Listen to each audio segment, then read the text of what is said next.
ሰላም ለእናንተ ይሁን ውድ የምፅዓቱ አዋጅ ነጋሪ አድማጮቻችን፣ እንዴት አመሻችሁ? አሁን ደግሞ ዓለማችን በከፍተኛ ደረጃ የተከሰቱ ክስተቶችን ወደምናይበት ሰዓት ላይ ነው የተገኘ ነው።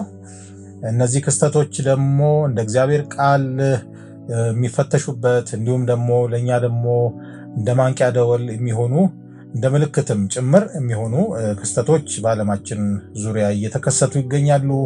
አንዴ በተፈጥሮ አደጋ፣ በሰው ሰራሽ አደጋ እንዲሁም ደግሞ በጦርነትም ይሁን በተለያየ ምክንያት የዓለማችን ወቅታዊ ጉዳዮች እየተከሰቱ ይገኛሉ። ፖለቲካዊና ኢኮኖሚያዊ ቀውሱም ጨምሮ ዓለማችን ከፍተኛ ፈተና ላይ እና አደጋ ላይ እንዳለች አመላካቾች ናቸው።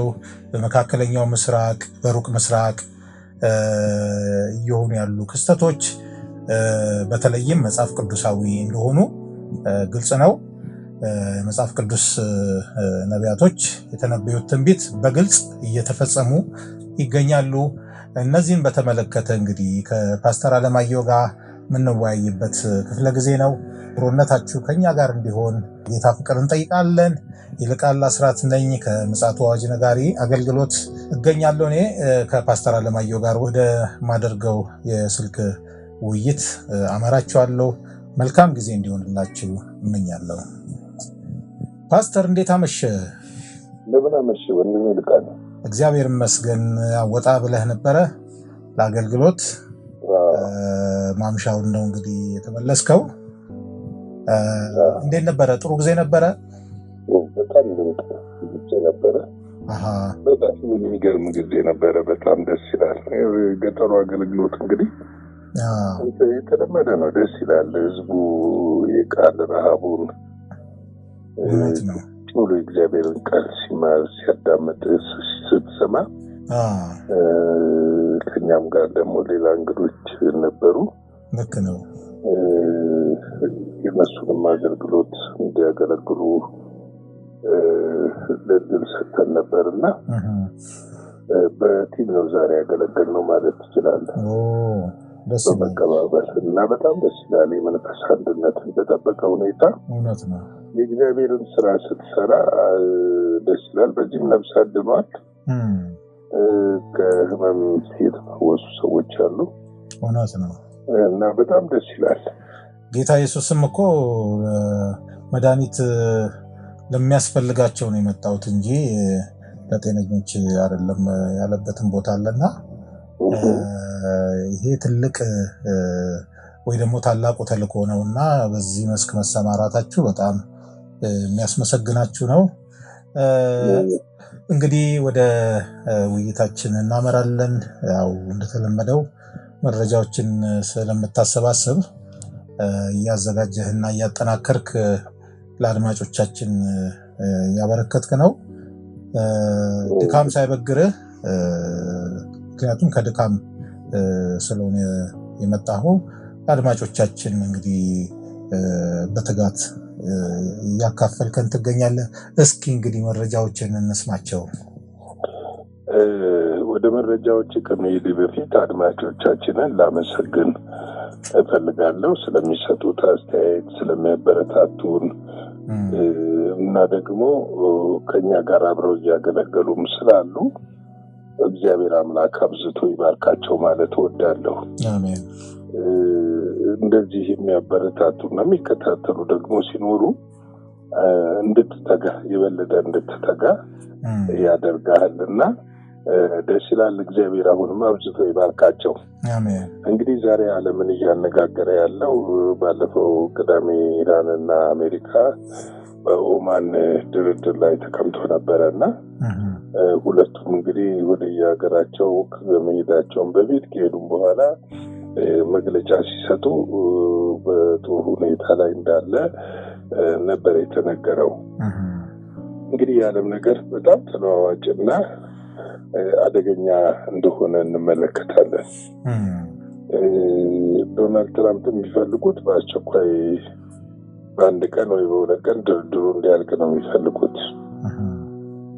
ከዚህ በፊትኛም ተናግረናል። በቀደም ዕለት ትናንት በዘገብነው ባለፈው በዘገብነው ስለ ኢራን በዘገብነው ዘገባ ላይ ኢራን ይህን ድርድር እንደ ጊዜ መግዣ ልትጠቀምበት ትችላለች ብለን ነበር። ምክንያቱም ከዚህ በፊትም ከአውሮፓዎች ጋር እና ከአሜሪካ ጋር በነበረው በኦባማ ጊዜ በነበረው ድርድር ከአንድ ዓመት በላይ ፈጅቷል እና ዛሬ ዶናልድ ትራምፕ በጋዜጠኞች ተጠይቀው በሰጡት ምላሽ ላይ ምንድነው ያሉት? በአስቸኳይ ድርድሩ መጠናቀቅና መፈረም አለበት፣ አለበለዚያ በቦምብ እርምጃ እናደባየዋለን የሚል ነው። ማለት ኒኩለሩን ማታስወግድ ከሆነ እኛ በቦምብ እናስወግደዋለን የሚል ቃለ ምልልስ ሰጥተዋል። ይህንን ሲሉ ደግሞ ምንድነው ያሉት? ከዚህ ጋር ያይዘው ምናልባትም እኛ ቀድመን እርምጃ ልንወስድ እንችላለን ብለዋል። ይህን ያሉበት ምክንያት ምንድነው? የፊታችን ቅዳሜ በጣሊያን ሮም ድርድሩ እንደሚካሄድ ታውቋል። እንግዲህ አሁን ቀጠሮ አላቸው። ቀጠሮ ይታወቃል። ሳምንት ቀጥረው ሁለተኛውን ቀጥረው የተነሱበት ይታወቃል። ግን ምንድነው እኔ ዛሬ በጣም ያስገረመኝ ነገር ዶናልድ ትራምፕ ከተናገሩት ነገር ኢራን የኒኩለር መሳሪያ አላት ብለን እናምናለን ብለዋል። እጠረጥራለሁ ነው ያሉት። እንግዲህ እኛ ብዙ ጊዜ ስንል ነበር፣ እኔ ብዙ ጊዜ ል ነበር፣ ምክንያቱም አላት ብዬ ነው ማምነው። ይሄ ሁሉ ጊዜ እንትን ነው። ምናልባት አቶሚክ ቦምብ እንዳትሰራ አሁን ጊዜ መግዣ እንዳታደርገው፣ ምክንያቱም ከ200 ምናምን 80 ምናምን ኪሎ ግራም ቶን እንደዚህ አካባቢ ብቻ የተብላላ ዩራኒየም አላት። አቶሚክ ቦምብ ኤጀንሲ የገለጸው ማለት ነው። ስለዚህ ይሄ የተገለጸው ነገር እውነት ከሆኑ ካለ ሳምንት ላይ ፈጅባት ይችላል። ከ3 እስከ 4 ያለ ኒኩለሮችን ለማምረት ላይ ፈጅባት ይችላል። እና እንግዲህ በዚህ ጉዳይ ላይ ራሽያ እስካሁን ዝምታ ላይ የነበሩት ሀሳብ ሰጥተዋል። ራሽያ ምንድነው የራሽያ ያለችው? በድርድሩ ላይ በሰጠችው አስተያየት ድርድሩ ጥሩ ነው፣ ወታደራዊ እርምጃ ግን መቅሰፍት ነው የሚያመጣው ዓለም ላይ ብለዋል።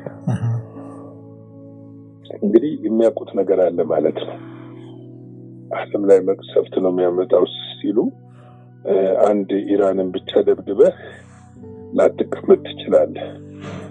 ኢራንም ደግሞ በስውር ያለውን ነገር ትመዝና ዓለምን ወደ ጥፋት የሚጋብዝ ጦርነት እንዳይሆን ይፈራል።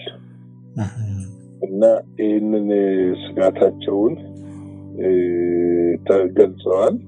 አንድ ከፍተኛ የኢራን ተደራዳሪ ባለስልጣን ሞስኮ ገብተዋል። ሞስኮ ነው የሚገኙት።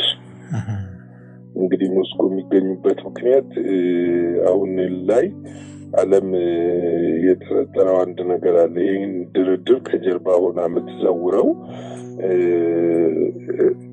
ራሽያ ነች ብለው ወይም ደግሞ ቭላዲሚር ፑቲን ናቸው ተብሎ ይታሰባል። ምክንያቱም ታስታውስ እንደሆነ ከባለፈው ድርድር በፊት ሐሙስ ዕለት ዊትኮቭ የአሜሪካው ተደራዳሪ የት ነበሩ? ሞስኮ ነበሩ። ሞስኮ ገብተው ፑቲንን አግኝተው ነው ቅዳሜ ዕለት ዓርብ ዕለት በረው ወደ ኦማን የሄዱትና ቅዳሜ ዕለት ኢራን ውጭ ጉዳይ ሚኒስትርና ልኡካን ቡድናቸው ጋር ድርድር የተቀመጡት። አሁን ስለዚህ ይሄ ጉዳይ ለዓለም ከፍተኛ ስጋት ሆኗል። እና አሁን እንግዲህ አሜሪካ የምትፈልገው ነገር ምንድነው መሰለ? ያቀረበችውን ምንም ነገር ማንኛውንም ነገር ኢራን እንድትፈርም ትፈልጋለች። ይሄ ማለት ምንድነው?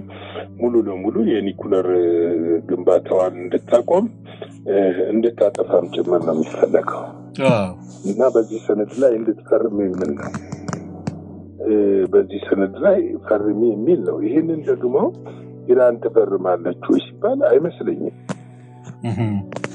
አትፈርምም። ምክንያቱም ኢራንም ሉዓላዊነቷን ማስከበር ትፈልጋለች። ገብቷል።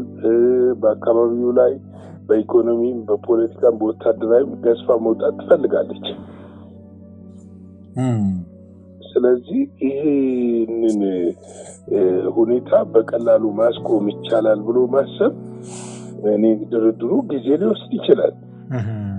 እንደው አንድ እንትን ትዝ ስላለኝ ነው ፓስተር፣ ይቅርታ በማቋረጤ። ከዚህ ቀደም በዚህ በስነ ፍጻሜ ላይ ሪሰርች የሚሰራና መጽሐፍትም ጭምር በርካታ መጽሐፍቶች የጻፈ ወንድማችን ፓስተር መስፍን ሙሉጌታን እንደዚሁ ኢንተርቪው አድርገነው ነበርና ከብስራት ጋር በዚህ ጉዳይ ላይ አሁን አንተን ስትለው ትዝ ያለኝ ከዚህ በስተጀርባ ያለችው ሩሲያ ናት ተብሎ ይጠበቃል ስትል ትዝ ያለኝ ይሄ ነው። እና በተለይ በራእይ መጽሐፍ ላይ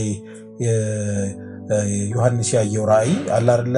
የዓለም 1/3ኛውን ወይ ደግሞ ሲሶውን እንደሚጨርስ የዚህ መቅሰፍቱ ማለት ነው። እና አሁን የዓለማችን ሕዝብ ከ7 ቢሊዮን በላይ ዘልቋል። እና አሁን የ7 ቢሊዮን 1/3ኛ ከተባለ እንግዲህ ቢሊየንስ ነው ማለት ነው። እንግዲህ ስጋ ለባሽም ባልተረፈ ነበር አይደለም የሚለው ጌታ መጥቶ ባያስቆመው። ስለዚህ እንደው ይሄ ነገር ቅዱሳንም መረዳት ስላለባቸው በዚህ አቅጣጫ ላይ አንተም በዚህ ላይ ተመርኩዘ አንድ መልእክትን እንደምታስተላልፍ ተስፋ አደርጋለሁና ይሄ ነገር እንደው እየፈጠጠ የመጣ አይመስልህም? አዎ እንግዲህ ዮሐንስ ራእይ በዛ ስፍራ ላይ የሚናገረው ነገር የአርማጌዶን ጦርነት ላይ ነው። የአርማጌዶን ጦርነት በሚነሳበት ሰዓት የዓለም 1/3ኛ ሕዝብ ይጠፋል። ምክንያቱም የአርማጌዶን ጦርነት ዓለም ሁሉ የሚሳተፍበት ነው። ዓለም ሁሉ እስራኤልን የሚያሳደድበት ነው። እዚህ ላይ እንግዲህ ሀገሮች ኒኩለርም የተለያዩ መሳሪያዎች ሊጠቀሙ ይችላሉ። ነገር ግን ከዛ በፊት የጎግ ማጎግ ጦርነት የተባለው እሱ አስፈሪ ነው የሚሆነው። አሁን ኢራን ልብ የሚሰጣት ነገር አለ። ምንድነው ልብ የሚሰጣት ነገር ካልከኝ፣ አንደኛ የቻይና እና የአሜሪካ በዚህ የንግድ ጦርነት ከመሳሪያ ያልተናነሰ ጦርነት ነው። የንግድ ጦርነት ውስጥ መግባታቸውና ኢራንን አጋር ማድረጓ በቴክኖሎጂም በነዳጅ ግዢም የተለያዩም ነገር ለመደጋገፍ መወሰናቸው፣ ሁለተኛው ደግሞ ከራሽያ ጋር ለ20 ዓመት የሚቆይ ሁለንተናዊ ስምምነት መፈራረማቸው ኢራንን የልብ ይሰጣታል። ምክንያቱም አግሪመንት ስትገባ ከዛች ሀገር ጋር ያለህን ግንኙነት የገባኸውን አግሪመንት ትፈጽማለህ። እስካሁን ድረስ በዩክሬን በተደረገው ጦርነት ኢራን ለራሽያ ድሮኖች ስትሰጥ ነበር። ድሮኖች እያቀበለች ነበር። ይሄ ቀላል ነገር አይደለም። ስለዚህ አሁን የራሽያም እንትን እልቂት ይሆናል ማለት ትክክል ነው አባባሉ። መቅሰፍት ይሆናል ማለታቸው ትክክል ነው። ምክንያቱም ጦርነቱ በቀላሉ የሚበርድ ሳይሆን ተያይዞ መጥፋት ሊያስከትል እንደሚችል ዓለም በቋፍ ላይ ስለሆነች ያለችው ይቺ በቋፍ ላይ ያለችውን ዓለም ድራሿን ይዞ ይጠፋል የሚል ነገር ነው ያለው። እንግዲህ ሌላው ደግሞ ምንድነው ትናንትና በእርግጥ በአሜሪካና በቻይና መካከል ያለውን ነገር ዘግበናል። ግን አሜሪካ አሁን በጣም ምጥ ውስጥ ገብታለች በቻይና ላይ በወሰደችው እርምጃ። ምክንያቱም የሬርዝ ሜታልስ የተባለው የሬርዝ ማዕድኑ ከ7% የምታስገባው እንግዲህ ከቻይና ነው ከቻይና ነው። ይሄ ማዕድን በባህሪው ምንድነው ብዙ ዓለም ላይ ብዙ ሀገሮች ናቸው። ኢቨን አፍሪካ ውስጥ ራሱ የለም። የሚገርም ይሄ ማዕድን ያለው ምናልባትም በጣም በከፍተኛ ሁኔታ ያለው ቻይና ውስጥ ነው እና ሌላም ሀገር ቢገኝ አውጥቶ ወደ ጥቅም ላይ ለመዋል ቴክኖሎጂውን ከባድ ስለሆነ ረጅም ጊዜ ይወስዳል እና ይሄን ሙሉ ለሙሉ አቁማለች። እንዲህ በየቀኑ በየሁለት ሳምንቱ ምናምን እየተጫነ የሚገባ ነው ወደ አሜሪካ እና ይሄ ሙሉ ለሙሉ ቆሟል። ፑቲን ማነው ዶናልድ ትራምፕ ይህንን እርምጃ ቻይና ትወስዳለች ብለው አልጠበቁም። ማንቁርት እንደመያዝ ነው። በጣም አስጨንቋቸዋል። ምክንያቱም ይሄ ማዕድን ከየትም መገኘት አለመቻሉ ነው አንዱ ድንጋጤ የፈጠረው። ቢገኝም ለማምረትና አሁን ላለው ስራ ላይ ለማዋል ረጅም ጊዜ ይወስዳል። ረጅም ጊዜ ስለሚወስድ ይሄ ጉዳይ እጅግ በጣም አሳስቧቸዋል። እንግዲህ ለምን አይነት ቴክኖሎጂ ነው የሚጠቅመው የሚለውን ትንሽ ላንሳል።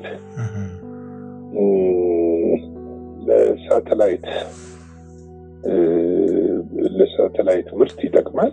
በተለይ ቴሌስኮፖች፣ የተለያዩ ነገሮች የሚሰራበት ነው።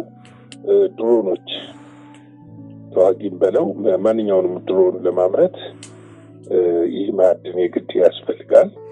ሞባይሎችን፣ ላፕቶፖችን፣ የጦር ቴክኖሎጂዎችን ለማምረት በጣም ያስፈልጋል ይህ ማዕድን። ተመልከት። ሌላው የሚሳኤል ቴክኖሎጂዎች እና የተለያዩ ኤሌክትሮኒክስ መኪና በላቸው፣ ኤሌክትሮኒክስ ቴሌቪዥን በለው፣ በኤሌክትሮኒክስ የሚሰሩ ማንኛውም ነገሮችን ለማምረት ይህ ማዕድን ያስፈልጋል። ሌላው በዋናነት አርቲፊሻል ኢንተለጀንትን ኤአይ ለማምረት ከፍተኛ ጠቀሜታ ላይ የሚውለው ይሄ ማዕድን ነው። ስለዚህ ይሄ ማዕድን ቆመ ማለት የአሜሪካ የቴክኖሎጂ ኢንዱስትሪዎች በሙሉ ቆሙ ማለት ነው። ምክንያቱም ማዕድኑን እስክታገኝ ረጅም ጊዜ ስለሚወስድ። አሁን ምንድነው ቻይና ትመጣለች፣ ትደራደራለች ብለው ነበር የገመቱት። አንዳንድ ጊዜ ግምት ሁሉ ልክ ላይሆን ይችላል። ቻይና አልመጣችም ለመደራደር። ያደረገችው ምንድነው? አይን ላወጣ አይኑን አውጣ ነው ያደረገችው። በቃ እሷ አሜሪካ እጅ ስቆርጥ እሷም እጅ ቆረጠች። ግን እዚህ ማዕድን ይመጣሉ ብላ ስላልጠበቁ ማዕድኑን ጠጥ ስታደርግ የአሜሪካ ኢንዱስትሪዎች ድንጋጤ ውስጥ ነው የገቡት። እና ምንድነው ዢጂንፒንግ እስካሁን ምንም ምላሽ አልሰጡም። የሚደንቀው ነገር ስለዚህ የአሜሪካ ፕሬዚደንት በትናንትናው ዕለት ኤርፎርስ ዋን አውሮፕላናቸው ውስጥ አብረዋቸው ለተጓዙ ጋዜጠኞች በሰጡት መግለጫ አውቃለሁ የቻይናው ዢጂንፒንግ ኩሩና ራሱን የሚጠብቅ ሰው ነው፣ ነገር ግን እንደራደራለን፣ እንገናኛለን፣ እውነተኛ ሰው ነው፣ ጥሩ ሰው ነው ነው ሎቢ የማድረግ አይነት ሄደዋል። እና እንግዲህ በቀጣዩ እንደራደር ብለው በስውር መልእክተኛ ይልካሉ ተብሎ እየተጠበቀ ነው፣ ወይ በስልክ ያነጋግራሉ ተብሎ እየተጠበቀ ነው። እንግዲህ በትናንትናው ዕለት ደግሞ የቻይና የውጭ ጉዳይ ሚኒስትር ከሺጂንፒንግ ከዶናልድ ትራምፕ ጋር ለማውራት የተያዘ ምንም አይነት የስልክ ቀጠሮ የለም ብለዋል። እና አንዳንድ ጊዜ አዋጭ ያልሆነ መንገድ መሄድ ከትርፉ ኪሳራው ያመዝናል እና ስለዚህ በአጭር ጊዜ ማግኘት የማይችሉት ነገር ስለሆነ ከቻይና ጋር ተደራድረው የብዙዎቹ ግምት ነው ማዕቀቡን ሊያነሱ እንደሚችሉ እየተገመተ ነው ያለው። ይሄ እኮ ብዙ ነገር እኮ ማስተማር ይችላል ለምድራዊውም ለመንፈሳዊውም መሪዎች ምን አይነት ሰው እንደሚያማክራቸው አንጥረው ለይተው ማወቅ አለባቸው የሚል ትምህርት የሚሰጥ ይመስለኛል። ምን መሰለህ ለአያል ስለሆነ የብደኛ መሆን የለብህም። የሀገርሽን ኢኮኖሚ የምትጎዳበትን ውሳኔ መወሰን የለብህም።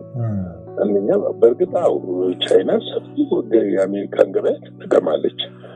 አንዱም እኮ እዚህ አሁን የኤሌክትሮኒክስ እንትኑን ከ20% በኋላ የተጨመረው ማንሳታቸው እኮ ነገሩን ለማለሳለስ የሄዱበት መንገድ ነው። እንደተጎዱ ገብቷቸዋል። በቀጣይ ደግሞ እንደሚጎዱ የበለጠ የሚጎዱት ከቻይና በላይ አሜሪካኖች የበለጠ እንደሚጎዱ ቻይናም አትጎዳም ማለት እኮ አይደለም፣ ትጎዳለች። ግን የበለጠ አሜሪካኖችን ይጎዳቸዋል። ምክንያቱም የቴክኖሎጂ ምርምራቸው በኤአይ ዘርፍ ያለው፣ በዚህ በሳተላይት ዘርፍ ያለው፣ በዚህ በሮኬት ማስወንጨፊያ ዘርፍ ያለው፣ በጦር ቴክኖሎጂ ዘርፍ ያለው ይዳከማል። ይህ መሳሪያ ካላገኘ፣ ይህን ማዕድን ካላገኘ በምንድን ነው እንትን የሚለው? ቻይና ደግሞ የሚገርም ምርቱን አጣርታ ምናምን ብላ አምርታው ነው የምትሸጠው። ከፍተኛ ቴክኖሎጂ አላት በዚህ ዘርፍ ላይ። ስለዚህ ምንድን ነው ሊያደርጉ የሚችሉት የሚለውን ነገር እንግዲህ ወደፊት የምናየው በሂደት የምናየው ይሆናል። አጭር የእግዚአብሔርን ቃል ጳውሎስ ለጢሞቴዎስ ወደ ጌታ ከመሄዱ በፊት ወይም ደግሞ በመጀመሪያ መልእክቱ ላይ ጢሞቴዎስ ማድረግ የሚገባበትን ከተናገረው ነገር ትንሽ ነገር ልውሰድ። ምዕራፍ 3 ቁጥር 14 እና 15 ልውሰድ። ፈጥኜ ወደ አንተ እንድመጣ ተስፋ አድርጌ ይህንን እጽፍልሃለሁ ይልና በዘገይ ግን በእግዚአብሔር ማደሪያ ቤት መኖር እንዴት እንደሚገባ ታውቅ ዘንድ እጽፍልሃለሁ። ልቤን የነካው ይሄ ነው። ቤቱም የእውነት አምድ ነው፣ መሰረት የሕያው እግዚአብሔር ቤተ ክርስቲያን ነው አለ። ቤተ ክርስቲያን የግለሰቦች የቸርቻሪዎች የነጋዴዎች አይደለችም። ቤተ ክርስቲያን የእውነት አምድ፣ እውነት የሚገለጥባትና እውነት የሚሰበክባት፣ እውነት የሚኖርባት ስፍራ ነች። በእግዚአብሔር ማደሪያ እንዴት እንደምትኖር፣ እንዴት መኖር እንዳለብህ ዛሬ ነው ኢትዮጵያ ውስጥ አሁን የምናየው ከቤተ ክርስቲያን ይልቅ ድሮ የፖለቲካው መድረክ ነበር የተካረረ ነገር ውስጥ ያለው በየቀኑ የምንሰማው። ዛሬ ፖለቲካው መድረክ ላይ የተካረረ ነገር ብዙ ነገር አሰማም። የሚገርም በቤተ ክርስቲያን ውስጥ ከፖለቲከኞች የበለጠ ጦርነት ትሰማለህ። በእግዚአብሔር ቤት እንዴት መኖር እንዳለብን ካወቅን እኮ እንጣላለን። ሁለታችን እውነት ከያዝን እኮ ልንጋጭ የምንችልበት ምንም መንገድ የለም። እውነት ራሱ ደግሞ አርነት ያወጣል። ጌታ ኢየሱስ ክርስቶስ በማቴዎስ 8 ላይ እንደነገር እውነትንም ታውቃላችሁ አይደል? እርሱም አርነት ያወጣችኋል ይላል።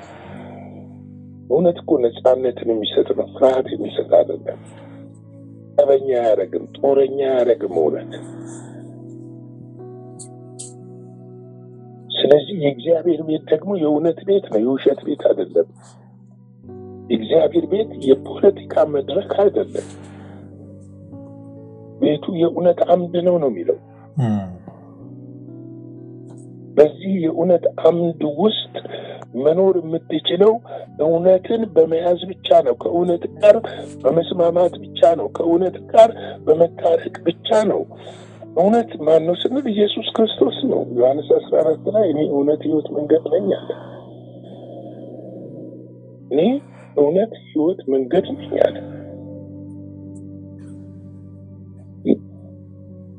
ዛሬ በእግዚአብሔር ቤት እንዴት እንደምንኖር ማወቅ አቅቶናል። በዘፈቀደ የሚኖርበት መንግስት አይደለም። የእግዚአብሔር መንግስት መርህ አለው። ተሰማኝ፣ ታየኝ፣ በራልኝ፣ አስበራልኝ እያልን የምንኖርበት አይደለም። ሊሰማን ይችላል፣ ልናይ ይችላለን፣ ሊበራልን ይችላል። ያየነው የሰማነው የበራልን ነገር ግን በዚህ የእውነት አምድ መፈተሽ አለበት። በዚህ የእውነት አምድ መታየት አለበት። በዚህ የእውነት አምድ መለካት አለበት። ስለዚህ መሰረቱ አለ ይሄው የእግዚአብሔር ቤተክርስቲያን ነው አለ። ይሄም ማቴዎስ 16 ቁጥር 18 ለጴጥሮስ ጌታ ኢየሱስ ክርስቶስ ማቴዎስ 16 ላይ ምንድነው የጠየቃቸው? የሰው ልጅን ማን ይሉኛል ብሎ በየጠየቃቸው ጴጥሮስ አንተ የሕያው የእግዚአብሔር ልጅ ነህ ብሎት ከነገረው በኋላ እውነት እልሃለሁ በዚህች ዓለት ላይ ቤተክርስቲያንን እመሰርታለሁ አለ። ቤተክርስቲያንን እመሰርታለሁ። ቤተክርስቲያን ኬት እንደተማርነው እኔ አንዳንድ ጊዜ መጽሐፍ ቅዱሴን ውስጥ ከፍትና ኬት አምጥተነው ነው የበቀለ ያየለ የጫላ የቶሎሳ ቤተክርስቲያን ያለው ቤተክርስቲያን የግለሰቦች ካምፓኒ የሆነችው መቼ ነው ብዬ ፈልጌ አላገኝም። ፈልጌ ማግኘት አቃተኝ። እንግዲህ የእግዚአብሔር ቃል ውስጥ ከሌለ እዛኛው ውስጥ ማለት ነው። ይገባል አይደለ? ወይም ይገባኛል፣ ግልጽ ነው። እግዚአብሔር ቤት ውስጥ ከሌለ እግዚአብሔር ቃል ውስጥ ከሌለ እዛኛው ውስጥ አለ ማለት ነው። ስለዚህ እኮ ነው የሕያው የእግዚአብሔር ቤተክርስቲያን አለ እንጂ የእናንተ ያንተ አላለም። እኔ እግዚአብሔር ነኝ፣ አንተ እግዚአብሔር ነህ። እኔ እናንተ እግዚአብሔር ቤተ መቅደሶች ነን። በእግዚአብሔር ቤተ መቅደስ ደግሞ የሚያድረው እውነት እንጂ ውሸት ማደር አይችልም። ውሸት ካለ የእግዚአብሔር ቤተ መቅደስ አይደለም ማለት ነው። ውሸት ካለ እውነት በውስጥ የለም ማለት ነው። ውሸት ካለ ከእግዚአብሔር ጋር አትተዋወቅም ማለት ነው። ተዋወቅም ማለት ነው። ስለዚህ በዚህ እውነት፣ በዚህ እምነት፣ በዚህ ሁኔታ እንዲጸና ጳውሎስ ጢሞቴዎስን ስለሚፈልገው ብዘገያለ እንዴት ባልመጣት ብዘገይ ባላገኝም ግን እንደዚህ ኑር። ቤቱ የእውነት አምድ ነው። ቤተክርስቲያንም የእግዚአብሔር ነች። በዚህ ኑር። ዛሬ ቅዱሳን ወገኖች እናንተ የማንም ሀብት አይደላችሁ። እናንተ የእግዚአብሔር የሕያው የእግዚአብሔር ቤተ መቅደስ ናችሁ። የክርስቶስ ማደሪያ ናችሁ። የመንፈሱ ማደሪያ ናችሁ። ስለዚህ በዚህ ቃል እንድትጽናኑ በጌታ ፍቅር አበረታታችኋለሁ። እግዚአብሔር ይባርካችሁ። ላይክ፣ ሼር፣ ሰብስክራይብ አድርጉ። አገልግሎታችንን በሐሳብ ኮሜንት በመስጠት እየደገፋችሁ ያላችሁ እግዚአብሔር አብዝቶ አብዝቶ አብዝቶ ይባርካችሁ። ባለፉት ጊዜያቶችም በገንዘባችሁ ያገለገላችሁ አሁንም የምታገለግሉ ወደፊት የምታገለግሉን እግዚአብሔር አብዝቶ አብዝቶ ይባርካችሁ እላለሁ። እንግዲህ ከዚህ በተሻለ ሁኔታ ጥርት ባለ ሁኔታ ወደ እናንተ ደግሞ መልእክቶቻችንን ዕለት ዕለት ማድረስ እንድንችል እግዚአብሔር እንዲረዳን ጸልዩልን። ሐሳባችሁ ላይክ ሼር በማድረግ ከጎናችን ቆሙ። እንዲሁም ደግሞ በልባችሁ እንደተሰማችሁ በውስጣችሁ እንደ ፈቃዳችሁ ደስ እንዳላችሁ ይህንን አገልግሎታችንን ደግፉላለሁ። እግዚአብሔር ጸጋና ሰላም ከእናንተ ጋር ይሁን። መልካም ምሽት። በአገር ውስጥ ላላችሁ በውጭ ላላችሁ ደግሞ መልካም ቀን እላለሁ። ተባረኩልን። እንወዳችኋለን። ሻሎም። እግዚአብሔር አብስቶ ይባርክ ፓስተር አለማየሁ። በጣም ወቅታዊ የሆነ መልእክት ያቀረብክልን፣ በተለይም ደግሞ በዚህ በሰሙነ ሕማማት የሀገራችን የአብያተ ክርስቲያናት ካውንስል ያወጀው የንስሐ አዋጅ አለ። በወንድማችን ቄስ ሳሙኤል ኃይሉ አማካኝነት እንግዲህ በየክፍለ ሀገሩ በየአቅጣጫው ለሀገራችን የታድሶም ጊዜ እንዲሆን ፍሬዋም ያማረ እንዲሆን እግዚአብሔር ደግሞ ሊያመጣው ካለው ጥፋት እንዲታደገን የንስሐ ጸሎት እንግዲህ ታውጇል። ስለዚህ በዚህ ጊዜ ውስጥ ፓስተር አለማየሁ ያስተላለፈልን መልእክት በአጋጣሚ የሰማን ወገኖች፣ የሚመለከተን ወገኖች ልባችንን በመስበር አንደኛ ለመጪው ትውልድ በማሰብ ሀገሪቷንም በማሰብ ብሎም አልፎም ተርፎም ደግሞ የኢትዮጵያ መጎብኘት ደግሞ ለአፍሪካ ጭምር ስለሆነ ትሩፋቱ ጌታ ከመምጣቱ በፊት ይሄ መሆን ስላለበት ለዚህ ትልቅ ዓላማ ሁላችንም ልባችንን በእግዚአብሔር ፊት እንድናፈስ ጭምር ያው የምጽአቱ አዋጅ ነጋሪም በዚህ አጋጣሚ መልእክት ማስተላለፍ ይፈልጋል። ፓስተር በጣም ጠንከር ያለ መልእክት ነው ያመጣው። እርግጠኛ ነኝ እንግዲህ ይህን መልእክት በመስማት በተግባር እናውለዋለን ብዬ ተስፋ አድርጋለሁ። ስለመጣው እግዚአብሔር ቃል እግዚአብሔር የተመሰገነ ይሁን። እንግዲህ ለዛሬ ይዘን የመጣ ነው መረጃና መልእክት ይህንን ይመስላል። እንደ እግዚአብሔር ፈቃድ ደግሞ ጌታ ካልመጣ በነገው ዕለት ደግሞ እንዲሁ በተመሳሳይ መልእክትና መረጃ ይዘን የምንመጣ ይሆናል። ፓስተርም ብሎታል። እንግዲህ ለምታበረታቱን ወገኖች እኔም በግሌ ማመስገን ፈልጋለሁ። ገንቢ አስተያየትም እየሰጣችሁን ስለሆነ በጣም አብዝቶ እግዚአብሔር እንዲባርካችሁ ምኞታችን ነው። በዚሁ እንዲለምድባችሁ እንድትቀጥሉ እናበረታታለን። እንግዲህ የዛሬው ይህንን ይመስላል። እስከዚያው ድረስ እንግዲህ የእግዚአብሔር ጸጋና ምሕረት ቸርነት አይለየን እንላለን። መልካም ምሽት፣ መልካም አዳር ይሁንላችሁ። አዘጋጅና አቅራቢ ይልቃል አስራት ነበር። ለዛሬ ያዘጋጅንላችሁ ይህንን ይመስላል። በሌላ ጊዜ በሌላ ርዕሰ ጉዳይ እንገናኛለን። የምጽአቱ አዋጅ ነጋሪ አገልግሎት። መልካም ጊዜ